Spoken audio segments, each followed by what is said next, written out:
Hi guys, आज की class में अपन देखेंगे पृथ्वी की उत्पत्ति और विकास के संबंधित ये क्लास रहेगी। टॉपिक में लेकर आया वो क्लास 11th की बुक है भौतिक भूगोल के मूल सिद्धांत टॉपिक से, जो कि पृथ्वी की उत्पत्ति और विकास है। उससे कई बार प्रश्न हूबहू पूछा जाता है, चाहे फर्स्ट ग्रेड हो, रीट हो, आरएस हो, तमाम सेकंड ग्रेड एग्जाम हो, लाइब्रेरी हो, तमाम के लिए बहुत ही इंपॉर्टेंट क्लास है। तो क्लास में बने रहिए, क्लास बहुत ही शानदार होने वाली है। लीजिए अपन बिना देरी करते क्लास स्टार्ट करते हैं। पृथ्वी की उत्पत्ति। पृथ्वी की जो उत्पत्ति है, कैसे हुई, क्या हुई, कौन कौन से प्रश्न बनते हैं, वो अपन सारा देखेंगे। अपन देखेंगे पृथ्वी की उत्पत्ति। पृथ्वी की जो उत्पत्ति है, पृथ्वी की उत्पत्ति के संबंध में दार्शनिक व वैज्ञानिकों ने अनेक परिकल्पनाएं प्रस्तुत की, जिसमें एक प्रारंभिक एक लोकप्रिय जर्मन जो दार्शनिक थे, उसका नाम था इमैनुएल कांट। क्या नाम था? Immanuel Kant. इमैनुएल कांट का था, उसने बताया 1796 ईस्वी में कि गणितज्ञ लाप्लास ने उसका संशोधन प्रस्तुत किया, जो कि न्याहारिका परिकल्पना के नाम से जाना जाता है। प्रश्न ये बताएं कि न्याहारिका जो परिकल्पना है ये किसने दिया? तो ये दिया था, किसने दिया था? एक प्रारंभिक लोकप्रिय मत जर्मन जो दार्शनिक थे, उसका नाम था इमैनुएल कांट, और दूसरा व्यक्ति नाम, उसका नाम था लाप्लास। उन दोनों ने 1796 में संशोधन किया था। उसी संशोधन को न्याहारिका परिकल्पना के नाम से जाना जाता है।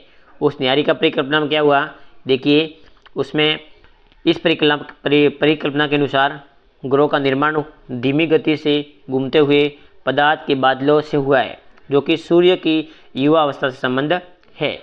मतलब जो पदार्थ के जो ग्रह है, उन ग्रहों का निर्माण जो कि बादल, जो ग्रहों का निर्माण है जो कि बादल की धीमी गति से घूमते हुए हुआ है। आगे देखिए,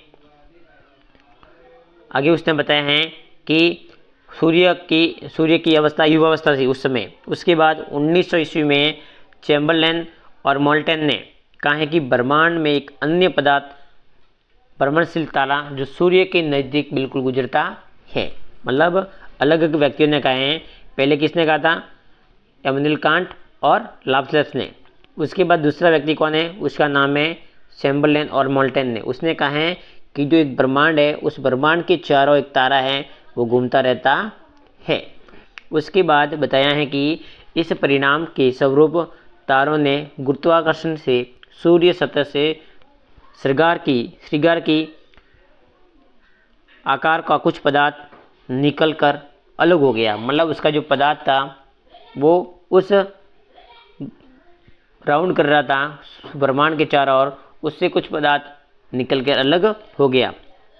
यह तारा जब सूर्य से दूर चला गया तो सूर्य सतह से बाहर निकला। जब ये तारा सूर्य से, जैसे मान लो यहाँ सूर्य है और यहाँ से तारा काफ़ी दूर चला गया, तो फिर उसके बीच क्या हो गया? सूर्य भी वहाँ से बाहर निकला हुआ था। ये पदार्थ सूर्य के चारों ओर फिर क्या करने लगा? घूमने लगा।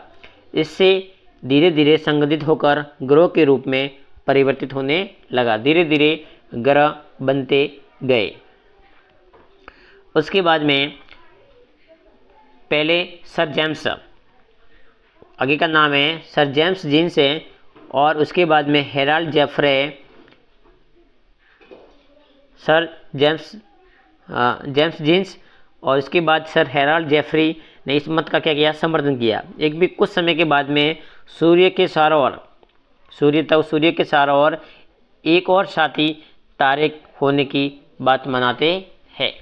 ये मतलब जेम्स जीन्स और सर हेराल्ड जेफरी कहते हैं कि एक और तारा है जो सूर्य के साथी तारा है होने की बात करते हैं। इसी तर्क को अपन द्वैतवार्क सिद्धांत कहते हैं। द्वैतवार्क सिद्धांत कहते हैं। उसी सिद्धांत को अपन क्या कहते हैं? द्वैतवार्क सिद्धांत कहते हैं। 1950 ईस्वी में रूस के ऑटो शिम्ड वैज्ञानिक थे। रूस के वैज्ञानिक का नाम क्या था? ऑटो शिम्ड। 1950 में रूस के ऑटो शिम्स वैज्ञानिक ने जर्मनी के कॉलवाइजर न्याहारिका परिकल्पना में कुछ संशोधन किया। मतलब कौन कौन है? जर्मनी के कौन है? जर्मनी के ऑटो शिम्ड जर्मनी के ऑटोसिम्ड 1950 में रूस के ऑटोसिम्स है और जर्मनी के कॉलवाइजर है, उन दोनों ने न्यायिका परिकल्पना के संबंध में कुछ क्या किए, संशोधन किए। उसके बाद देखिए उसमें विभिन्न विवरण विभिन्न था। इस उनके विचार से सूर्य एक सौर न्यायिका से घिरा हुआ था। जो एक सौर था वो एक न्यायिका से क्या हुआ था, घिरा हुआ था। जो मुख्य उसमें हाइड्रोजन धूल कण से बना हुआ था। जो मतलब सौर तारा बना हुआ था उसमें क्या क्या था, उसमें हाइड्रोजन थी, हीलियम थी और धूल कणों से वो बना हुआ था। इन कणों के बीच में क्या हुआ, घर्षण होते गया, टकराव की जो स्थिति होगी, धीरे धीरे जो आकृति एक सप्टिक और तसरे के रूप में आकृति में बादल का क्या हो गया, निर्माण हो गया। उसके बाद अभिवृद्धि प्रक्रम से ग्रहों का धीरे धीरे निर्माण होता गया। आगे जाके कुछ वैज्ञानिक ने पृथ्वी व अन्य ग्रहों की ही नहीं परंतु पूरे ब्रह्मांड की उत्पत्ति के संबंध में समस्या को सुलझाने का क्या करते हैं, प्रयास करते हैं। तो उसमें काफ़ी सारे प्रश्न बनते हैं कि सर्वप्रथम जो पृथ्वी की उत्पत्ति के संबंध में जर्मन दार्शनिक थे उसका नाम था इमैनुएल कांट और गणित की लाप्लास। उसने 1796 में उसने न्यायिका परिकल्पना का सिद्धांत दिया। उसके बाद 1990 में चैम्बरलेन और मोल्टन ने उसके बाद में उस संबंध में एक अपना मत बताया। उन्होंने बताया कि एक ब्रह्मांड है, एक भ्रमणशील तारा है जो सूर्य के नज़दीक क्या करता है, घूमता रहता है। उसके बाद उसमें से एक जो गुरुत्वाकर्षण बल से सूर्य के सतह से चिंगारी निकलती है और एक तारा सूर्य से दूर काफ़ी चला जाता है और धीरे धीरे वो सूर्य के चारों ओर क्या करता है, चक्कर लगाता है। बाद में जो आपस में और भी ग्रह बनते हैं वो भी सूर्य के चारों ओर चक्कर लगाते हैं।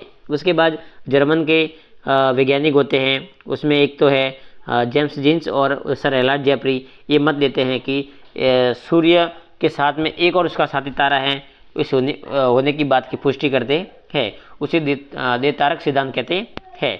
उसके बाद 1950 में जर्मन के ऑटोसिम्स और कॉलवाइजर है, जर्मनी के कॉलवाइजर, रूस के ऑटोसिम्स और जर्मनी के कॉलवाइजर है, वो भी एक न्यायिका परिकल्पना के संबंध में कुछ संशोधन करते हैं और कहते हैं कि इसमें जो विवरण है वो भिन्न है। सूर्य एक सौर न्यायिका से घिरा हुआ है। सूर्य क्या है, एक सौर न्यायिका से क्या हुआ है, घिरा हुआ है। उसमें हाइड्रोजन है, हीलियम है, धूल कण है, ये सारे उसमें कण हैं और इन कणों का क्या हो रहा है, घर्षण हो रहा है। घर्षण होते धीरे धीरे धीरे उसकी आकृति में क्या होगी, बिल्कुल एक सप्टी आकृति में इसका निर्माण हो गया। इस प्रकार से सप्टी आकृति में इससे मतलब क्या हो गया, धीरे धीरे धीरे धीरे घसता चला गया और बाद में क्या हो गया, एक बादलों का निर्माण हो गया। इस प्रकार से वैज्ञानिक अपने क्या करते हैं, मत देते हैं। अब आगे देखिए क्या है आधुनिक वैज्ञानिक के सिद्धांत। ब्रह्मांड की उत्पत्ति कैसे हुई, कौन कौन से सिद्धांत आए, देखिए आधुनिक समय में ब्रह्मांड की उत्पत्ति के का सर्वमान्य सिद्धांत है, उसका नाम है बिग बैंग सिद्धांत। और बिग बैंग सिद्धांत तो इसी को विस्तारित ब्रह्मांड सिद्धांत कहते हैं। बिग बैंग सिद्धांत को क्या कहते हैं, उसी बिग बैंग सिद्धांत है, उसी बिग बैंग सिद्धांत को क्या कहते हैं, विस्तारित ब्रह्मांड सिद्धांत कहते हैं। जो कि 1920 में एडविन जो हबल है, 1920 में एडविन हबल ने प्रमाण दिए कि ब्रह्मांड का विस्तार हो रहा है।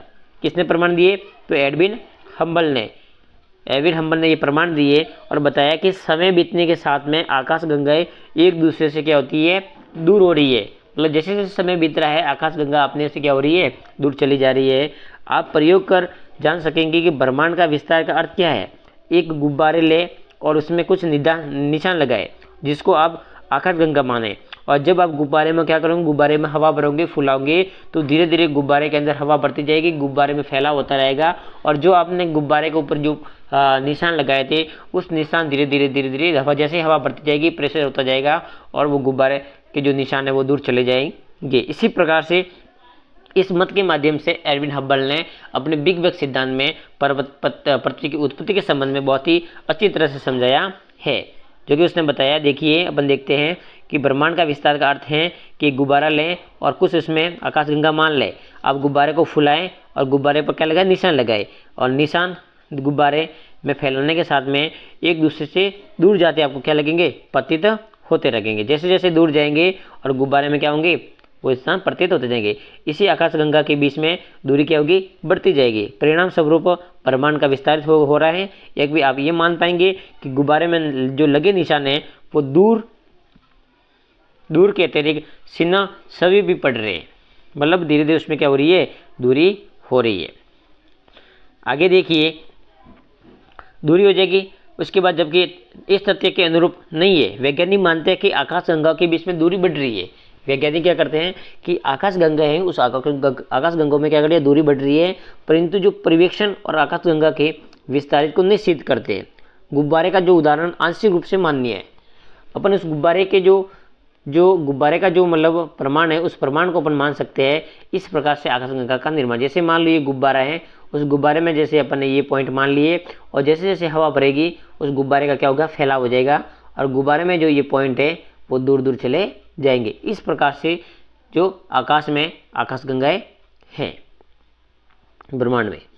बिग बैंग के सिद्धांत के अपन डायग्राम के माध्यम से समझते हैं। लीजिए अपन ये डायग्राम के माध्यम से अपन देखेंगे कि सर्वप्रथम जैसे गुब्बारा इस प्रकार गुब्बारा था, उसमें क्या क्या अपने हवा भर ली, और हवा बढ़ने के बाद में गुब्बारे का हवा आएगी तो इस प्रकार से फैला होगा। ऐसे जो पॉइंट लगाए हुए पॉइंट धीरे धीरे दूर चले जाएंगे। जैसे अपन हवा और गुब्बारे में भरेंगे तो और जो पॉइंट लगाए हुए, अपने निशान लगाए हुए, चिन्ह लगाए हुए, वो चिन्ह और भी दूर चले जाते रहेंगे। इस प्रकार से आकाशगंगाएं जो ब्रह्मांड का विस्तार हो रहा है, इसी को अपन एकांकी परमाणु भी कहते हैं। आगे देखिए, प्रारंभ में वे सभी पदार्थ जिससे ब्रह्मांड बना हुआ है। जो प्रारंभ में जो पदार्थ है वो ब्रह्मांड बना हुआ है। एक अति छोटे जो गोलक है उसे एकांकी परमाणु, जो छोटा गोला है बिल्कुल अपन सूक्ष्म गोला मान सकते हैं, एक ही स्थान पर स्थित है, लेकिन जिसका आयतन अत्यंत सूक्ष्म व तापमान और घनत्व अत्यंत है। मतलब उसका आयतन तो क्या है, बिल्कुल अत्यंत सूक्ष्म है, लेकिन उसका जो आयतन और घनत्व है वो क्या है, अनंत है, जिसकी आप अपन गणना नहीं कर सकते। उसके बाद बिग बैंग की प्रक्रिया में एक छोटे गोलक में विषण का विस्फोट हुआ। मतलब इस छोटे गोले में क्या हो गया, विषण हो गया, और विषण से इस प्रकार से विस्फोट हुआ कि इस प्रक्रिया में धीरे धीरे क्या हो गया, वृहद विस्तार हो गया। धीरे धीरे गोले में क्या हो गया, विषण विस्फोट हो गया, और विषण विस्फोट होने से उसमें क्या हो गया, विस्तार हुआ। वैज्ञानिकों का विश्वास है कि बिग बैंग की जो घटना है आज से करीबन 13.7 अरब वर्ष पहले हुई। वेरी वेरी इंपॉर्टेंट प्रश्न बनता है कि बिग बैंग का सिद्धांत किसने दिया, तो उसका सिद्धांत दिया था एडविन हबल ने। किसने दिया था, एडविन हबल ने उसका सिद्धांत दिया था। और कब दिया था, तो कि 1920 में। उसके बाद में सन कुछ डाउट है। उसके बाद में देखिए, इस वैज्ञानिक जो आज वैज्ञानिक बताते कि घटना कब हुई थी, ये घटना हुई थी 13.7 अरब वर्ष पहले जो बिग बैंग की घटना हुई थी। उसके बाद ब्रह्मांड का विस्तार आज भी जारी है। जो ब्रह्मांड आज से मतलब 13.7 अरब वर्षों पहले हुआ था, लेकिन आज भी उस ब्रह्मांड में क्या है, विस्तार जारी है। विस्तार का कारण कुछ ऊर्जा पदार्थ में परिवर्तित हो रही है। विस्फोट के बाद में 1 सेकंड के अल्पांश के अंतर्गत विस्तार हुआ। इसके बाद विस्तार की गति थी वो धीरे हुई, मतलब विस्फोट हुआ, विस्फोट के साथ में जो ब्रह्मांड का जो विस्तार हुआ था वो 1 सेकंड में अनंत हो गया। लेकिन उसके बाद जो विस्तार की जो गति थी उस गति में क्या हो गया, धीरे धीरे कमी आई। गति जो कि रफ्तार थी, उस रफ्तार में क्या आ गई, कमी आ गई। इसके बाद में विस्तार की गति धीमी पड़ गई। बिग बैंग होने की प्रक्रिया 3 मिनट के अंतर्गत पहले ही परमाणु का निर्माण हो गया। मतलब 3 मिनट के पहले ही जो परमाणु थे उन परमाणुओं का क्या हो गया, निर्माण हो गया। आगे देखिए, तीसरा पॉइंट क्या है कि बिग बैंग के 3 लाख वर्षों के दौरान तापमान कितना हो गया, 4500 केल्विन हो गया। कितना हो गया, मतलब 3 लाखों के वर्षों के दौरान जो तापमान की जो सीमा थी वो सीमा कितनी होगी, 4500 केल्विन हो गई। 4500 केल्विन तक गिर गया और परमाणु पदार्थ का निर्माण हो गया। और जो परमाणु पदार्थ है उस परमाणु पदार्थ का क्या हो गया, निर्माण हो गया, और ब्रह्मांड पारदर्शी हो गया। ब्रह्मांड कैसा हो गया, पारदर्शी हो गया। मतलब ब्रह्मांड पारदर्शी 4500 केल्विन कब तक गिरा, ये 3 लाख वर्षों के अंतराल में सारी घटनाएं हुई। उसके बाद में ब्रह्मांड का विस्तार का अर्थ है, देखिए ब्रह्मांड के विस्तार का अर्थ क्या है कि ब्रह्मांड के विस्तार का अर्थ है कि आकाशगंगा के बीच की दूरी का विस्तार होना। हॉयल ने इसका विकल्प स्थिर अवस्था संकल्पना दी है। मतलब जो हॉयल महोदय है उस हॉयल महोदय ने बताया है कि जो क्या बताया है, हॉयल महोदय ने बताया है कि ब्रह्मांड का विस्तार का अर्थ है कि आकाशगंगा के जो बीच की दूरी है उसका क्या हो गया, विस्तार होना। और कहते हैं कि ये से स्थिर अवस्था का संकल्पना कर सकता है। उसके बाद में संकल्पना के अनुसार ब्रह्मांड किसी भी समय में एक ही जैसा था। किसी भी समय में जो ब्रह्मांड था वो एक ही जैसा था, एक ही रहा है। एक भी ब्रह्मांड के विस्तार के समय में अनेक जो प्रमाण मिलने के पर वैज्ञानिक समुदाय ने अब ब्रह्मांड के विस्तार सिद्धांत के पक्षधर है। आगे देखिए तारों का निर्माण। ये तो अपने देखा बिग बैंग का सिद्धांत क्या था, मतलब बिग बैंग का सिद्धांत ये बताता है कि प्रारंभ में पृथ्वी एक गोला था, उस गोले का जो आयतन था वो तो क्या था, फिक्स था, लेकिन उसका जो परमाणु और तापमान था वो, उसका जो आयतन था क्या था, फिक्स था। मतलब जो प्रारंभ में जो पृथ्वी का गोला था उस गोले का जो सूक्ष्म आयतन था, आयतन तो सूक्ष्म था लेकिन उसका घनत्व तो तापमान था वो क्या था, मतलब ये गोला है, उस गोले का जो आयतन तो क्या था, बिल्कुल सूक्ष्म था, लेकिन उसका घनत्व और क्या है, घनत्व और तापमान था, वो तापमान क्या था, अनंत था। उस गोले में क्या हो गया, विस्फोट हो गया, और विस्फोट होने से क्या हो गया, ब्रह्मांड की निर्माण हो गया। और ये निर्माण कितने मिनट के अंदर हो गया, 3 मिनट के अंदर विस्तार हो गया। और इसके बाद में उस विस्तार की जो गति है उस गति में क्या हो गया, धीरे होने लगी। आगे अपन देखिए तारों का निर्माण। तारों का निर्माण कैसे हुआ वो देखिए। प्रारंभ में जो ब्रह्मांड सूर्य प्रारंभिक ब्रह्मांड में ऊर्जा और पदार्थ का क्या हो गया, वितरण समान नहीं था। प्रारंभ में जो ब्रह्मांड का निर्माण हुआ उस समय अपन देखते हैं कि जो ऊर्जा और पदार्थ था उसका जो वितरण था वो समान नहीं था। घनत्व में आरंभिक भिन्नता व गुरुत्वाकर्षण बलों में भिन्नता आई। प्रारंभ में जो आरंभिक भिन्नता थी, गुरुत्वाकर्षण बल थी, उसमें भी बल में भी भिन्नता आई, जिसके परिणाम स्वरूप पदार्थ का एकत्रण हुआ। धीरे धीरे जो पदार्थ था उस पदार्थ का क्या हो गया, एकत्रित हुआ, एकत्रण हुआ। एकत्रण आकाशगंगाओं के विकास का आधार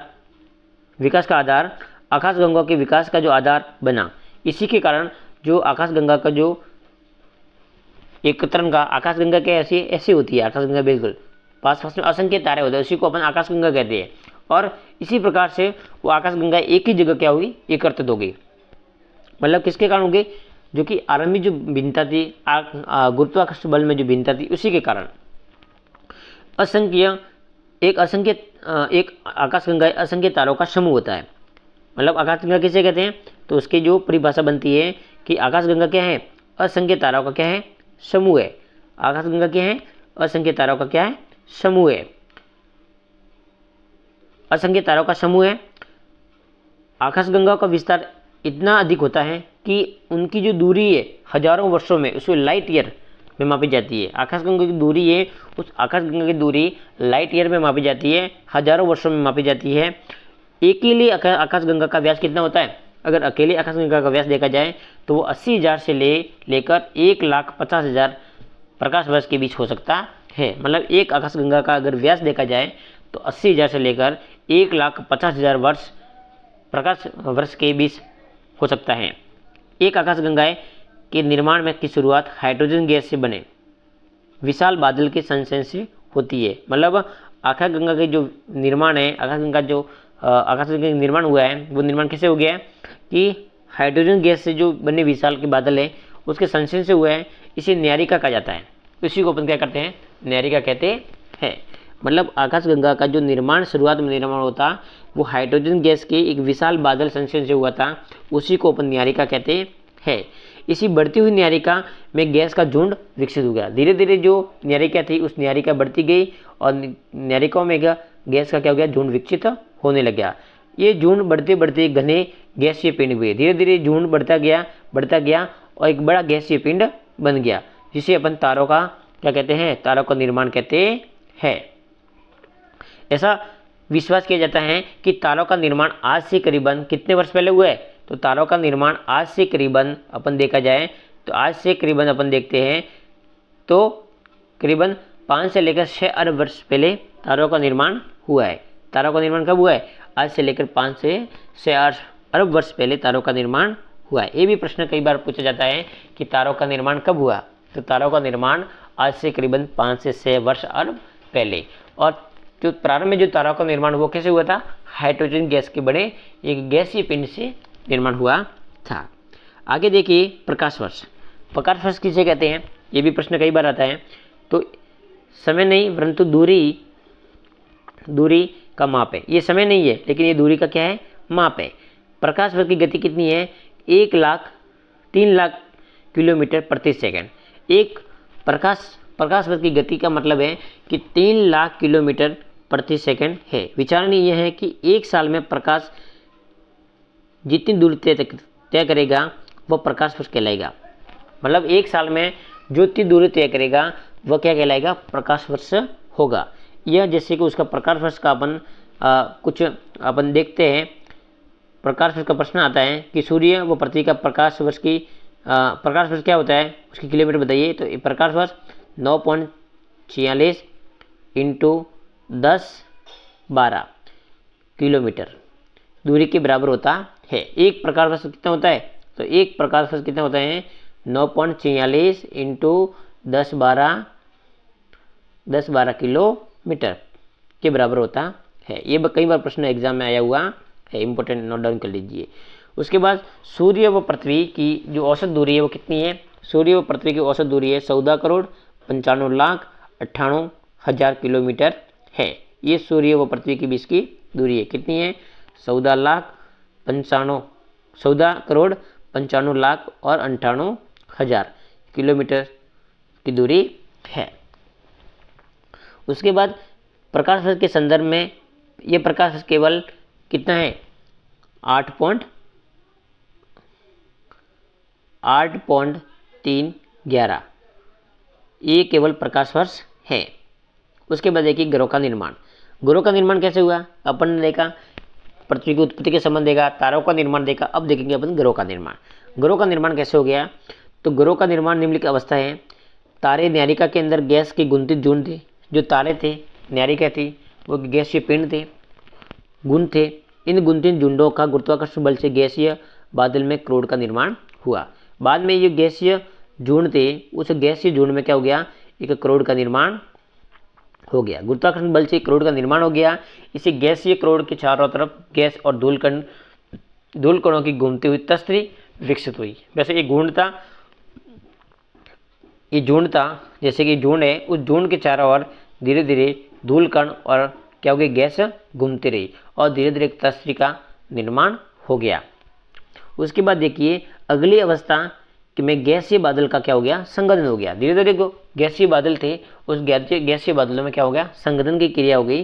और संघनन की क्रिया होने से क्राउड को ढकने वाला पदार्थ छोटे गोले के रूप में क्या हो गया, विकसित हो गया। जो क्राउड के पदार्थ थे, उस क्राउड के पदार्थ को ढकने के लिए एक छोटे से गोले का क्या हो गया, विकास हो गया। ये छोटे से गोला था, उस गोले को अपन संसंजन अणुओं को पारस्परिक आकर्षण हुआ। जो अणु थे उन अणु के बीच में क्या हुआ, पारस्परिक आकर्षण हुआ। और आकर्षण की प्रक्रिया को अपन आकर्षण की जो प्रक्रिया थी, उस प्रक्रिया के द्वारा ग्रहाणुओं में विकसित होते गए। उसी ग्रहाणुओं से विकसित हो गए, उसमें संगठन हुआ। और संगठन की क्रिया के द्वारा वे धीरे धीरे क्या हो गए, एक बड़े पिंड बनने के हो गए, प्रारंभ हो गए। एक बड़े पिंड बनने लगे और गुरुत्वाकर्षण के बल के परिणाम स्वरूप आपस में जुड़ते गए। और छोटे पिंडों की संख्या क्या हो गई, अधिक संख्या में जो छोटे छोटे पिंड है वो आपस में पिंड मिलने लगे। और पिंड मिलने के बाद कारण धीरे धीरे छोटे छोटे पिंडों की संख्या क्या होगी, एक ग्रह के रूप में उसका निर्माण हो गया। जो छोटे छोटे, जैसे मान लो ये इस प्रकार से छोटे छोटे पिंड थे आपस में, ये धीरे धीरे पिंड क्या हो गई, आपस में मिलते गए और धीरे एक बड़ा पिंड बन गया। और वही पिंड आगे जाकर क्या बन गया, आपका ग्रह बन गया। उसी को अपन ग्रहाणु कहते हैं।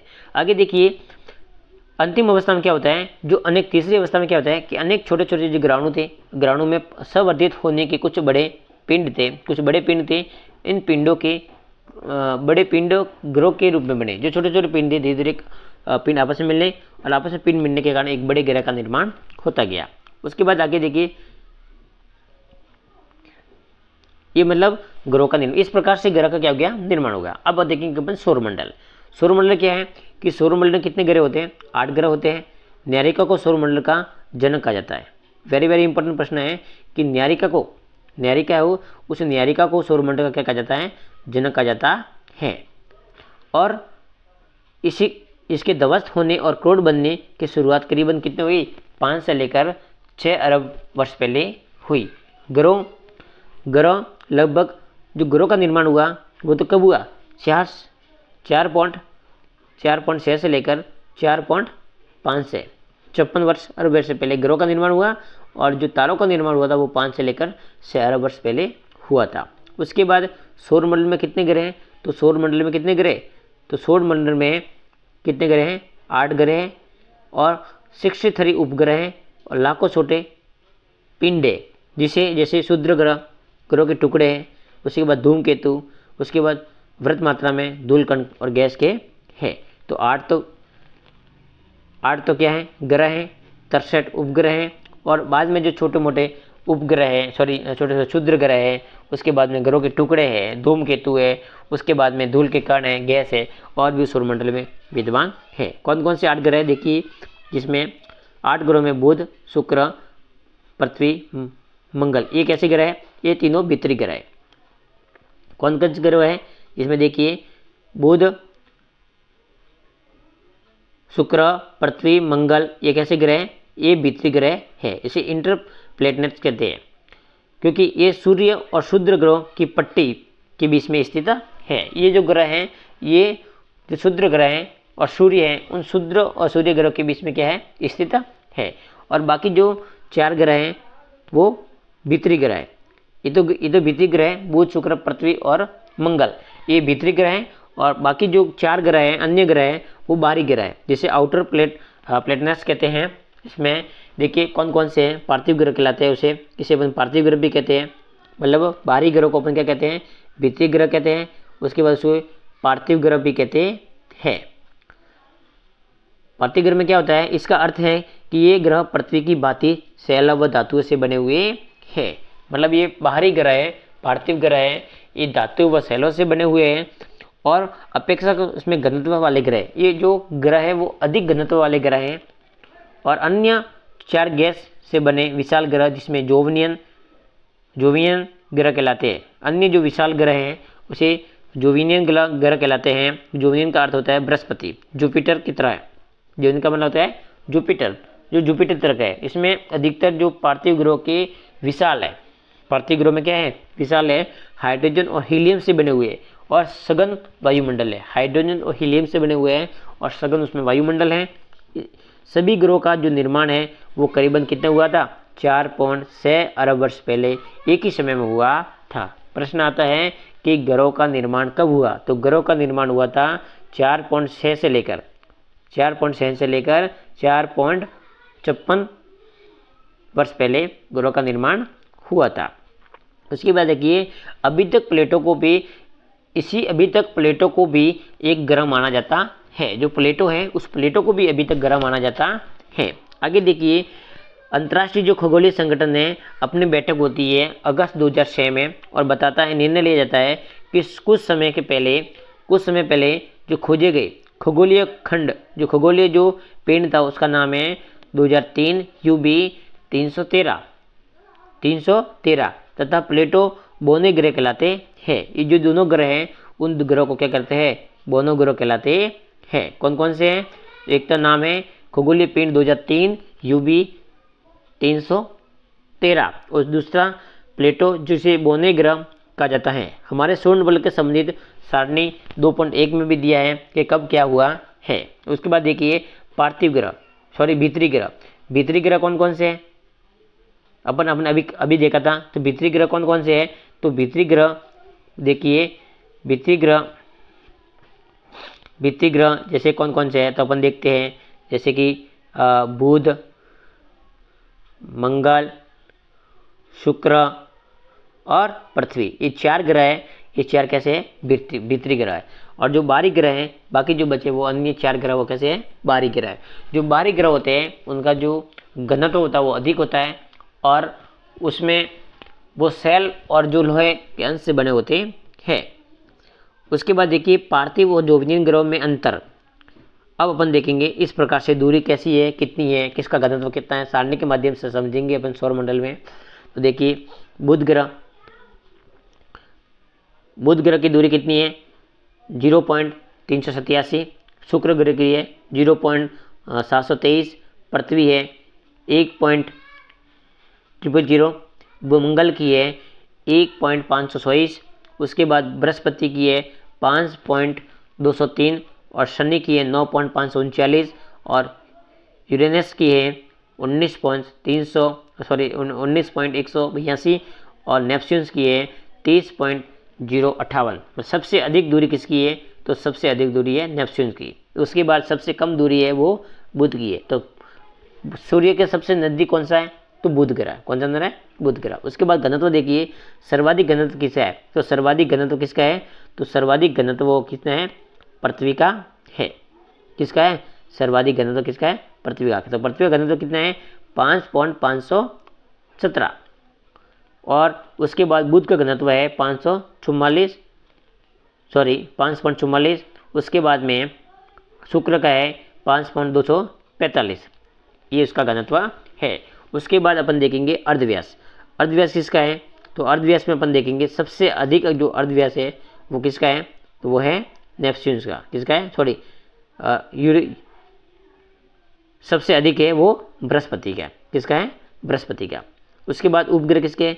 पृथ्वी के एक उपग्रह, बुध के कोई उपग्रह है नहीं, शुक्र के उपग्रह है नहीं, पृथ्वी का एक उपग्रह है। उसके बाद मंगल के 2 उपग्रह हैं। उसके बाद बृहस्पति के करीबन 53 उपग्रह है और शनि के भी 53 उपग्रह है। और उसके बाद में यूरेनस के 27 उपग्रह और नेपच्यून के 13 उपग्रह है। तो सबसे अधिक उपग्रह किसके हैं? तो वह है शनि के और बृहस्पति के। और सबसे कम उपग्रह किसके हैं? तो वह है पृथ्वी के। और पृथ्वी का उपग्रह कौन सा है? चंद्रमा। कौन सा है? चंद्रमा। उसके बाद देखिए, सूर्य से दूरी खगोलीय एकक है। अगर पृथ्वी का जो मध्यमान दूरी है वो कितनी है? 14,95,00,000 और 98,000 किलोमीटर है। उसके बाद में एक घन ग्राम प्रति घन सेंटीमीटर, घन ग्राम प्रति घन सेंटीमीटर, ये सूर्य क्या है? दूरी है। उसके बाद अर्धव्यास क्या है? अगर अर्धव्यास में देखिए, अगर भूमध्य जो रेखीय व्यास है वो कितना है? तो भूमध्य रेखीय व्यास अपन देखेंगे, भूमध्य रेखीय अपन व्यास देखेंगे 63.136 किलोमीटर बराबर 1। ये क्या है? अर्धव्यास है। क्या है? ये अर्धव्यास है। इस प्रकार से अर्धव्यास की अपन दूरी माप कर सकते हैं। तो इस बात को भी ध्यान रखना है। उसके बाद देखिए पृथ्वी की उत्पत्ति। पृथ्वी की उत्पत्ति के संबंध में कुछ लिखा हुआ है कि पार्थिव ग्रह जनक तारे के बहुत ही समीप बने। जो पार्थिव ग्रह हैं वो तारे के क्या समीप बने हैं, जहाँ अधिक तापमान के कारण गैस संगठित नहीं होती है। जहाँ अधिक तापमान के कारण जो गैस है वो संगठित नहीं हो पाती और घनीभूत भी नहीं हो सकती है। जोवनियन ग्रहों की रचना अपेक्षाकृत अधिक दूरी पर हुई है। जो जोवनियन ग्रह हैं उनकी दूरी क्या है? अधिक दूरी पर उनका निर्माण हुआ है। उसके बाद दूसरा देखिए, सौर वायु सूर्य के नज़दीक ज़्यादा शक्तिशाली थी। जो सौर वायु थी वो सूर्य के नज़दीक क्या थी? ज़्यादा शक्तिशाली थी। पार्थिव ग्रहों से ज़्यादा मात्रा में गैस व धूमकल को क्या गई? उड़ा लेके गई। पार्थिव ग्रह थे, उस पार्थिव ग्रहों से जो ज़्यादा मात्रा में गैस व धूल कण थे उसको उड़ा लेके गई। उसके बाद सौर पवन इतने शक्तिशाली होने के कारण उन जोवनियन ग्रहों में क्या हो गया? गैस नहीं हट पाई। जो जोवनियन ग्रहों में जो गैस थी, जोवनियन ग्रहों में जो गैस को नहीं हटा पाई, इतना उसका क्या हो गया? शक्तिशाली हो गई। उसके बाद पार्थिव ग्रहों के छोटे होने से, जो पार्थिव ग्रह थे वो छोटे होने से उनमें गुरुत्वाकर्षण की शक्ति क्या हुई? कम होगी। पार्थिव स्वरों में दूर थी, उनमें गुरुत्वाकर्षण शक्ति क्या हुई? कम थी, जिसके परिणाम स्वरूप इसमें जो निकली हुई गैस इन पर वापस रुक नहीं पाई। अगर उसमें गुरुत्वाकर्षण बल ज़्यादा होता तो गैस क्या होगी? रुक पाती, लेकिन गुरुत्वाकर्षण बल नहीं था, इसी कारण जो गैस थी वो गैस रुक पाई नहीं। तो उसके बाद देखिए नेक्स्ट, ये तो था पार्थिव ग्रह के और जोवनियन ग्रह के बीच, पार्थिव ग्रह और जो भीतरी ग्रह थे उसके बीच में अंतर था। अब देखिए अपन देखेंगे चंद्रमा। चंद्रमा क्या है? चंद्रमा पृथ्वी का एक अकेला उपग्रह है। क्या है? पृथ्वी का अकेला उपग्रह है और ये प्राकृतिक उपग्रह है। पृथ्वी की तरह चंद्रमा की उत्पत्ति के संबंध में मत दिए। जैसे पृथ्वी की उत्पत्ति हुई है उसी संबंध चंद्रमा की उत्पत्ति के संबंध में जो वैज्ञानिक अपना मत देते हैं। और मत क्या है? देखिए कौन देते हैं? सन 1838 में सर जॉर्ज डार्विन, तो जॉर्ज डार्विन है, वो कहते हैं कि प्रारंभ में पृथ्वी व चंद्रमा तेजी से घूमते हुए पिंड थे। मतलब कहते हैं कि जो प्रारंभ में जो चंद्रमा और जो पृथ्वी थे ये पिंड थे और क्या करते थे? गति करते थे। ये पूरा पिंड डबल, बीच में पतला किनारा मोटा था। बीच में पतला व किनारों से क्या होता? ये पूरा डबल पिंड था। किनारों से कैसा था? पतला था, किनारों से मोटा था और बीच में से क्या था? पतला था। आकृति में परिवर्तित हुआ और अंतर्गोत्वा टूट गया। धीरे धीरे आकृति में क्या हो गया? परिवर्तन हो गया और परिवर्तन होने के कारण वो क्या हो गया? बीच में से टूट गया और दोनों तारों क्या हो गए? अलग हो गए, जिसके अनुसार चंद्रमा का निर्माण हुआ। इसी पदार्थ से कहते हैं कि चंद्रमा का निर्माण हुआ। जैसे मान लो ये तारा है, इस तारे के बीच में क्या, बीच में से पतला है और किनारों से क्या है, मोटा हुआ है।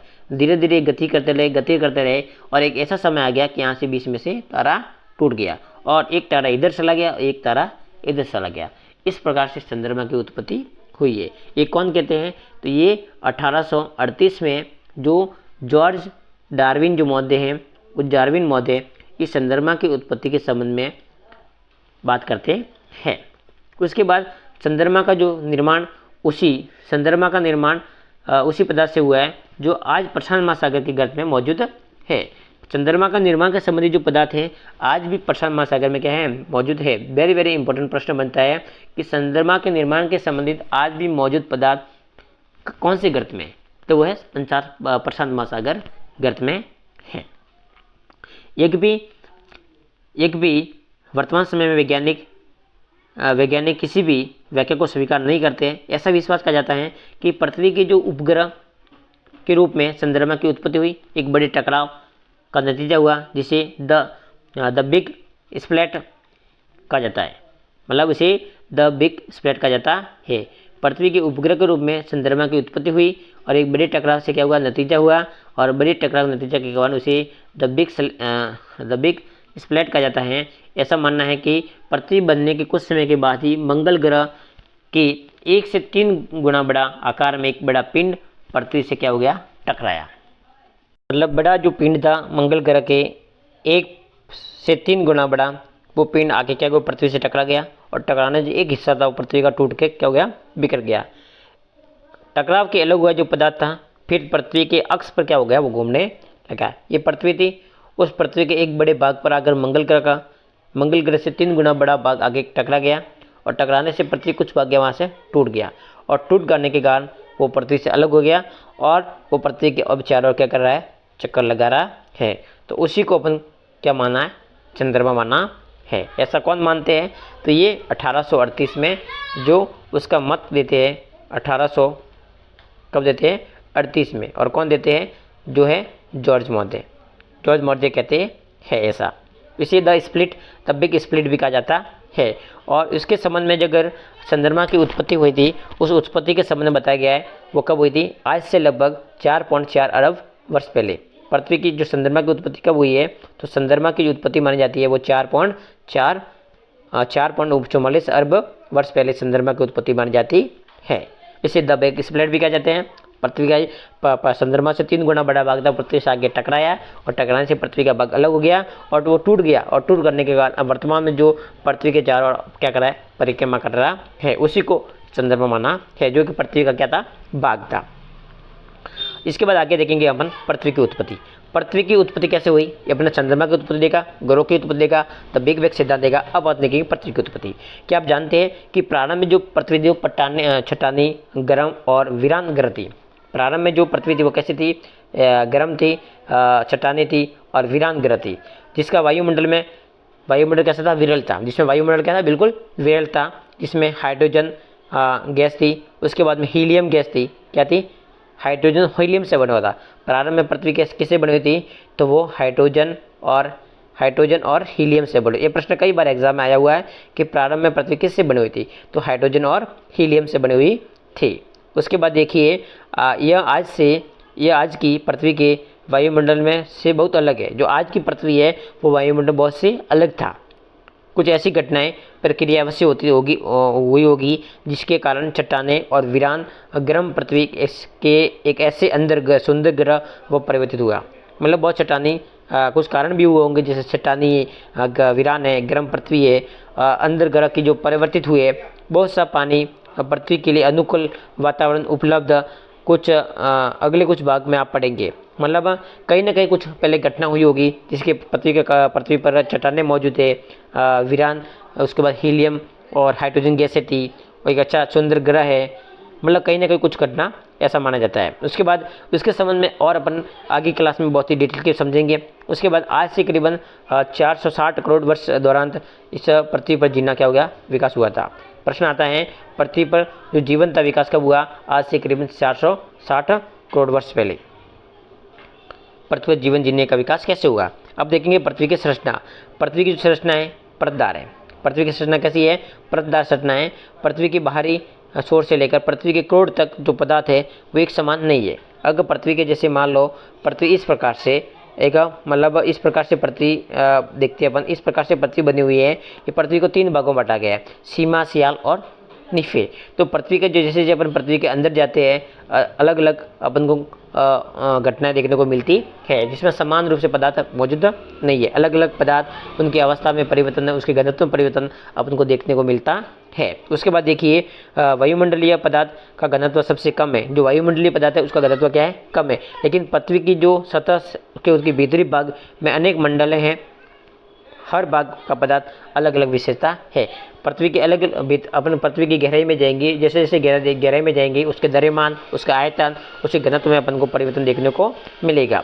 ये सारी घटनाएं अपन को पृथ्वी के अंदर की। अब देखेंगे अपन स्थलमंडल का विकास। स्थलमंडल का क्या है कि ग्रहाणु और खगोलीय खंड पिंड ज़्यादातर एक ऐसे घने और हल्के पदार्थों के मिश्रण से बने हुए हैं। जो स्थलमंडल है ये घने हल्के पदार्थ और पदार्थों से मिश्रण से बना हुआ है।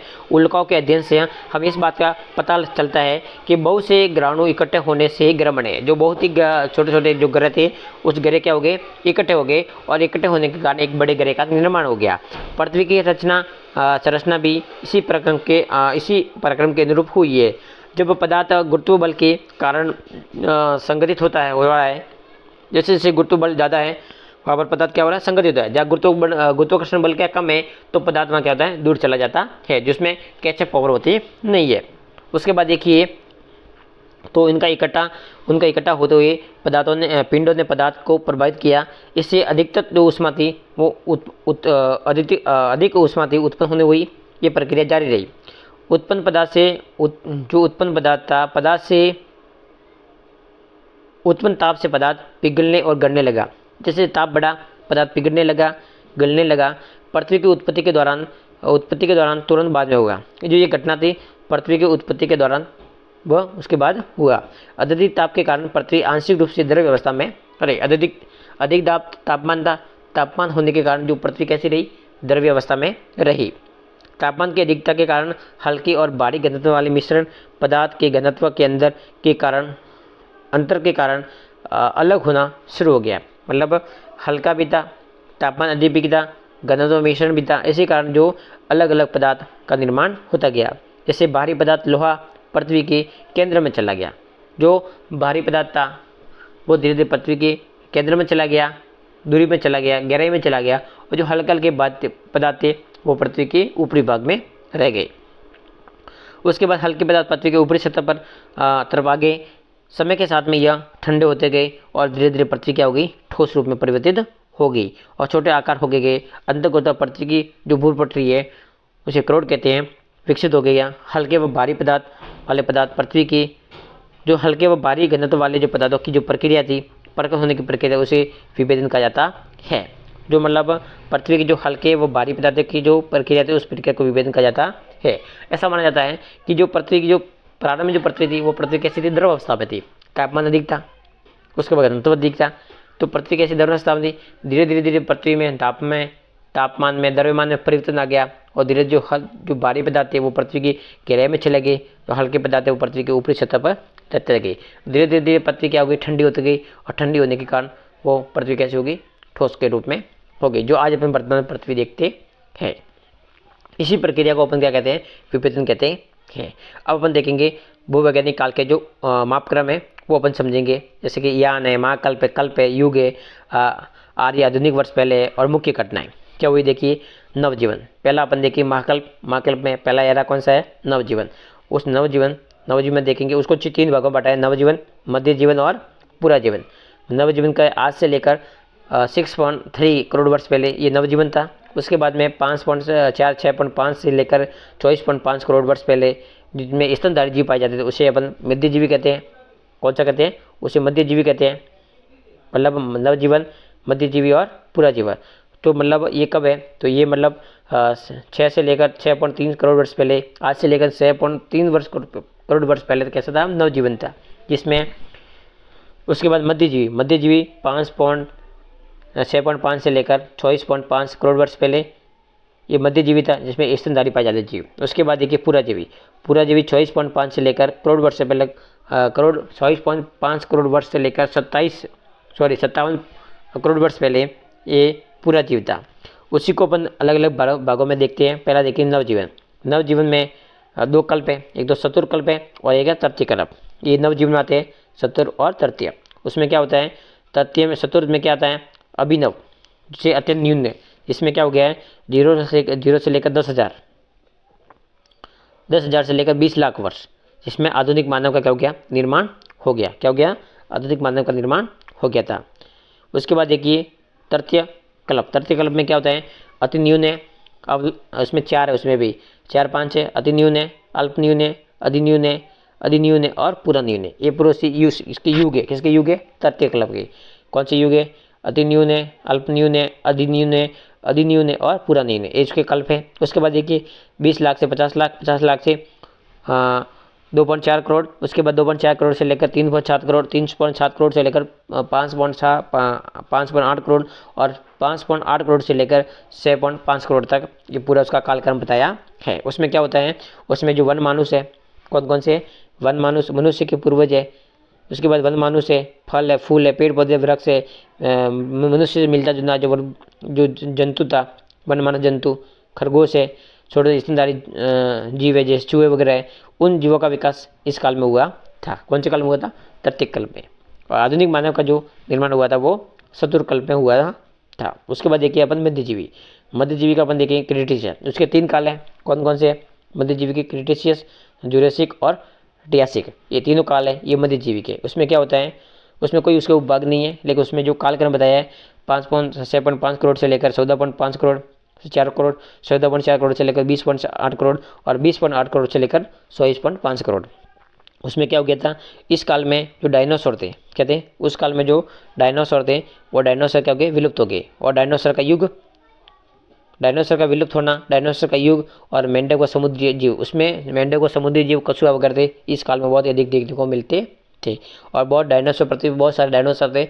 और डायनासोर का जो अंत हुआ था वो अंत इसी काल में हुआ था, मध्यजीवी काल में। अब देखते आगे अपन पुराजीवी। पुराजीवी में अलग अलग 4 काल हैं, जिसमें 6 काल बताए गए। कौन कौन से, ये परमिनियन काल, कार्बोनिफेरस, डेवोनियन काल, परवालदी जिसे सिलेडियन कहते हैं, और ऑर्डोविनियन और कैबिनियन। ये प्रमुख काल 6 काल है जो पुराजीवी के काल हैं। किसके काल है, ये पुराजीवी काल है। उसके बाद देखिए उसका काल है 24.5 करोड़ से लेकर 28.6 करोड़ वर्ष पहले, 28.6 करोड़ से लेकर 36 करोड़ वर्ष पहले, 36 करोड़ से लेकर 40 करोड़, 40 करोड़ से लेकर 43 करोड़, 43 करोड़ से 50 करोड़ और 50 करोड़ से लेकर 57 करोड़। ये इनका जो बिल्कुल कालक्रम बताया गया है 6 का। उसके बाद उसमें क्या हुआ था, उसके में कौन कौन सी घटना हुई थी। उसमें एक तो रेंगने वाले जो जीव थे वो अधिकतर थे। उसमें रेंगने वाले, जो पृथ्वी पर रेंगने वाले जीव थे उसमें अधिकता थी। उसमें जल स्थल सर वो थे। उसके बाद पहले रेंगने वाले जंतु, रीढ़ की हड्डी वाले जीव इसमें पाए जाते थे। उसमें स्थल व जल में रहने वाले जीव भी थे, स्थल भी रहते, जल भी रहते थे। उसके बाद में प्रथम जो चिन्ह थे वो पौधे थे। पहली मछली थी। स्थल पर कोई जीवन नहीं था, जल में है, जल में बिना रीढ़ वाले जीव पे पाए जाते थे। मतलब स्थल पर कोई जीव नहीं था, सारे जल में थे। और जल में भी कैसे थे, बिना रीढ़ की हड्डी वाले जीव पाए जाते थे। वो कब थे, वो पुराजीवी काल के अंदर थे। और पुराजीवी काल में कौन से काल में थे, कैर्बनियन काल में। कौन से काल में, कैर्बनियन काल में। और जो कार्बोनिफेरस युग था, उस कार्बोनिफेरस युग में जो रेंगने वाले जीव थे और बिना हड्डी वाले जीव थे वो जीव उस युग में थे। अब देखेंगे अपन प्रागजीव। कौन सा काल देखेंगे अपन, यान देखेंगे। कौन सा, प्रागजीव यान। उसमें 3 भाग है, प्रागजीव, आदिमाकल्प और हेडिनियन। उसमें पूर्व कैबिनियन जो कि 57 करोड़ से लेकर 4 अरब 80 लाख करोड़ वर्ष पहले, जो पूर्व कैबिनियन कहते हैं। उसके बाद देखिए उसमें क्या होता है, उसमें क्या क्या हुआ। उसमें जो महासागर और जो महाद्वीप की जो घटना थी वो इसी काल में हुई थी। कब हुई थी, महासागर और महाद्वीप की घटना देखें तो वो कब हुई थी, प्रागजीव में। और प्रागजीव में कौन सा, पूर्व कैबिनियन में महाद्वीप और महासागर का निर्माण, महासागर में वायुमंडल और कार्बन डाइऑक्साइड की अधिकता। और इसके बाद में जो ये शैवाल वगैरह है, एकोशिकीय जीव है, ये सारे इसी काल की घटनाएं हैं। उसके बाद देखेंगे तारों की उत्पत्ति। तारों की उत्पत्ति कब हुई, उसमें 2 आते हैं। देखिए सुपरनोवा, एक होता है बिग बैंग जो कि 5 अरब से लेकर 13.7 अरब, इसके बीच में तारों की उत्पत्ति हुई। बिग बैंग का सिद्धांत हुआ, सुपरनोवा हुआ। इसमें क्या हो गई, 5 अरब वर्ष से पहले सूर्य की उत्पत्ति हुई। 5 अरब वर्ष पहले तो किसकी उत्पत्ति, सूर्य की, और 12 वर्ष अरब पहले किसका हुई, ब्रह्मांड की उत्पत्ति हुई। और उसके बाद में जो पृथ्वी की उत्पत्ति हुई कब हुई, 13.7 अरब वर्ष। इस प्रकार की सारी घटनाएं अपन को इस डायग्राम के माध्यम से अपन ने देखा बहुत ही गहराई से। अब देखेंगे पृथ्वी का जब तापमान पुनः बढ़ता गया, फिर ऊर्जा उत्पन्न हो गई, विभेदन हुआ, दूसरासन हुआ। उसके बाद में देखिए अपन पृथ्वी के धरातल से करोड़ से कई परतें आई। पृथ्वी के धरातल था, उस धरातल से कई प्रकार की जो करोड़ थी परतें थी वो पाई गई। उससे क्या हो गया कि इसमें अलग अलग थी, जैसे जो भूपट्टी है उसे क्रस्ट कहते हैं। उसके बाद जो बीच का भाग है उसे पवार या मेंटल कहते हैं, और जो बाह्य करोड़ आउटर कोर कहते हैं, और एक आंतरिक करोड़। मतलब ये पृथ्वी की भाग है। मतलब पृथ्वी इस प्रकार से पृथ्वी का क्या हो गया, निर्माण हो गया। किस प्रकार से निर्माण हो गया, जैसे अपन देखेंगे डायग्राम के माध्यम से समझेंगे। जैसे इस प्रकार से डायग्राम बनाते हैं अपन एक, ये इसमें ये उसको क्रस्ट कहते हैं, उसे मेंटल कहते हैं, उसे क्रस्ट, उसे आउटर कहते हैं। मतलब इसे क्या कहते हैं, कोर। क्या कहते हैं, उसे कोर कहते हैं, उसे कहते हैं मेंटल। क्या कहते हैं, मेंटल। और इसे कहते हैं क्रस्ट। क्या कहते हैं, क्रस्ट। ये 3 भाग हैं। पृथ्वी का जो ऊपरी भाग है उसे क्रस्ट कहते हैं, उसके बाद निचला भाग उसे मेंटल कहते हैं, और इससे निचला भाग उसे क्या कहते हैं, कोर। कोर के 2 भाग हैं, आउटर कोर और इनर कोर। इस प्रकार से पृथ्वी का क्या हो गया, निर्माण हो गया। जो भारी भारी पदार्थ था वो पृथ्वी के नीचे वाले भाग में चला गया, और इससे जो हल्का पदार्थ था वो ऊपर आ गया, और इससे भी हल्का पदार्थ है वो क्या है, ऊपर हो गया। जो अपन पृथ्वी की खुदाई करते हैं, अब उनको ऊपरी भाग में अपन को जब चट्टानें वगैरह मिल जाती है वो हल्की होती है, वो पृथ्वी के ऊपरी भाग में आ गई है। इस प्रकार की घटना अपन को पृथ्वी की होने की मिलती है। अपन डायग्राम के माध्यम से देखा। इसके पृथ्वी के जो ऊपरी भाग में से आंतरिक भाग का पदार्थ का घनत्व तो बढ़ता जाता है। पृथ्वी की जो विशेषता है उसमें विस्तारपूर्वक अपने अध्ययन किया। मतलब उसके बाद देखेंगे वायुमंडल और जलमंडल का विकास। जलमंडल और वायुमंडल का विकास कैसे हुआ वो भी देखते हैं अपन। पृथ्वी के वायुमंडल में वर्तमान जो संरचना है, नाइट्रोजन और ऑक्सीजन के परमाणु प्रमुख योगदान है। वायुमंडल की संरचना के संगठन के 8वें अध्याय में बताया गया है। अपन इस किताब के 8वें अध्याय में उसको अपन पूरा अध्ययन करेंगे। वायुमंडल कैसा, किससे बना, कौन कौन सी परतें पाई जाती है, वायुमंडल जलमंडल कैसा है, सारा अपन उस 8वें अध्याय में उसका अध्ययन करेंगे। उसके बाद वर्तमान वायुमंडल का विकास 3 अवस्था में है। पहली अवस्था में आदिकालिक वायुमंडल गैसें का ह्रास हुआ। पहली अवस्था में क्या हुआ, जो आदिकालिक जो वायुमंडलिक गैसें थी उनका ह्रास हुआ। दूसरी अवस्था में पृथ्वी की भीतरी से निकली हुई भाप जल वाष्प में वायुमंडल का विकास में सहयोग मिला। जो पृथ्वी के भीतर से निकली हुई भाप और जल वाष्प था, इसमें भी वायुमंडल में क्या हुआ, सहयोग मिला। उसके बाद अंत में वायुमंडल की संरचना जो जयमंडल प्रकाश संश्लेषण की प्रक्रिया ने संशोधित किया। जो प्रकाश संश्लेषण की प्रक्रिया थी, जयमंडल था, उसने भी वायुमंडल को क्या किया, संशोधित किया। इन 3 कारणों से वायुमंडल का क्या निर्माण हो गया। उसके बाद देखेंगे अपन प्रारंभिक जो वायुमंडल में जिसमें हाइड्रोजन हीलियम की अधिकता थी। प्रारंभ में जो वायुमंडल था उसमें हाइड्रोजन क्या थी, हीलियम थी। सौर पवन के कारण पृथ्वी से दूर हो गया। ऐसा केवल पृथ्वी पर ही नहीं परंतु सभी जो पार्थिव ग्रह थे, बाहरी ग्रह थे, उस बाहरी ग्रह पर हुआ था। अतः सभी बाहरी और पार्थिव ग्रह के जो सौर पवन के प्रभाव के कारण आदिकालिक जो वायुमंडल या तो दूर धकेल दिया गया या समाप्त हो गया। वायुमंडल का विकास हुआ, पहली अवस्था थी। पृथ्वी के ठंडा होने से और विभेदन के दौरान पृथ्वी जैसे ठंडा हो गई, विभेदन हो गया। उस विभेदन के दौरान पृथ्वी के अंदरूनी भाग में बहुत सी जो गैस थी, जल वाष्प थी, वो क्या हो गई, बाहर आ गई। क्या हो गई, बाहर आ गई, जिससे वायुमंडल का क्या हो गया, उद्भव हो गया था। प्रारंभ में वायुमंडल में जल वाष्प, प्रारंभ में देखा जाए प्रारंभ में क्या था, प्रारंभ में वायुमंडल में जल वाष्प था, नाइट्रोजन था, कार्बन डाइऑक्साइड थी, मीथेन थी, अमोनिया थी, अधिक मात्रा थी, और स्वतंत्र ऑक्सीजन जो बहुत कम मात्रा में थी। जिससे प्रक्रिया से पृथ्वी के भीतरी भाग में गैस धरती पर आई। जो पृथ्वी के जो भीतरी भाग थी, गैस थी, जल वाष्प थी, वो धीरे धीरे बाहर आ गया, जिससे गैस उत्सर्जन कहा जाता है। जिसे कहा जाता है गैस उत्सर्जन कहा जाता है। जिससे लगातार ज्वालामुखी क्या हो गए, विस्फोट हुए। ज्वालामुखी विस्फोट के कारण वायुमंडल के अंदर से जल वाष्प और गैस बढ़ने लगा, और पृथ्वी के ठंडा होने के कारण साथ साथ जो जल वाष्प था वो जल वाष्प संघनन की क्रिया शुरू हो गई। उसके बाद में क्या हो गया,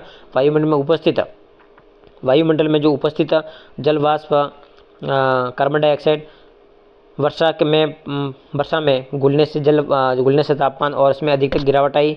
इसके फलस्वरूप संघनन और अधिक वर्षा हुई। पृथ्वी के धरातल में वर्षा और जल गर्तों में इकट्ठा होने लगा, जिससे महासागर बन गए। धीरे धीरे वायुमंडल हो गया, धीरे धीरे ज्वालामुखी फूटने लगे। ज्वालामुखी फूटने के कारण अब डायग्राम को समझते हैं। जैसे इस प्रकार से पृथ्वी है और पृथ्वी के अंदर से भाग से क्या हो गया, ज्वालामुखी फूट गया। उस ज्वालामुखी फूटने के कारण ज्वालामुखी से अंदर के पास से जल वाष्प गैसें वगैरह क्या होगी, बाढ़ने लगी। धीरे धीरे ये पृथ्वी का ये भागता ये फैलने लगा, लावा वगैरह मैग्मा ये फैलने लग गया और कई वर्षों के बाद ये क्या हो गया, ठंडा हो गया। ठंडा होने के कारण यहाँ पर क्या क्या बन गया, गर्त बन गया। इसी गर्त में किसी बारिश के माध्यम से वो पानी क्या गया, बढ़ता गया। एक समय ऐसा गया यहाँ पर क्या गया, महाद्वीप और महासागरों का निर्माण हो गया। महासागरों का निर्माण हो गया। इस प्रकार से महासागरों का निर्माण हुआ पृथ्वी पर। उसके बाद देखेंगे अपन उत्पत्ति। उसकी उत्पत्ति कब हुई, मतलब महासागर की उत्पत्ति। पृथ्वी पर महासागर की उत्पत्ति देखें, तो वो कब हुई है, वो 50 करोड़ सालों के अंतर्गत हुई है। कब हुई है, 50 करोड़ सालों के अंतर्गत पृथ्वी की उत्पत्ति हुई है। उसके बाद में हमें पता चलता है कि महासागर 400 करोड़ साल पुराने हैं। कितने साल पुराने हैं, 400 करोड़ साल पुराने हैं। लगभग 380 लाख करोड़ पहले जीवन का विकास हुआ था। मतलब अगर 380 करोड़ वर्ष पहले अगर जीवन होता है तो जो महासागर का निर्माण हुआ वो क्या हुआ, 400 करोड़ वर्ष पहले। अधिकतर 250 से लेकर 300 करोड़ साल पहले प्रकाश संश्लेषण की प्रक्रिया विकसित हुई। लंबे समय तक जीवन केवल महासागरों पर ही जीवित रहा था। काफ़ी समय तक महासागर पर ही जीवन था। जो स्थल मंडल पर जो जीवन आया वो महाद्वीप पर जीवन आया वो काफ़ी समय बाद में आया था। उसके बाद देखिए प्रकाश संश्लेषण की प्रक्रिया के द्वारा ऑक्सीजन में बढ़ोतरी महासागरों की देन है। जो प्रकाश संश्लेषण की प्रक्रिया के द्वारा जो ऑक्सीजन गैस इस पृथ्वी पर उपलब्ध है वो किसके कारण है, तो वो महासागर के कारण है। धीरे धीरे महासागर और ऑक्सीजन से संतृप्त हो गया और पृथ्वी वायुमंडल में ऑक्सीजन की मात्रा धीरे धीरे शुरू हो गई। और कब ये 200 वर्ष पूर्व बढ़ गई थी। मतलब 200 करोड़ वर्ष पहले पृथ्वी पर ये क्या गई थी, ऑक्सीजन की मात्रा आ गई थी। उसके बाद पृथ्वी की उत्पत्ति देखिए। पृथ्वी की उत्पत्ति का अंतिम चरण आपके समझ में निसंदेह पृथ्वी का प्रारंभिक वायुमंडल के विकास का अनुकूल नहीं था। उसके बाद देखेंगे वैज्ञानिक उत्पत्ति में एक रासायनिक प्रक्रिया बताते हैं।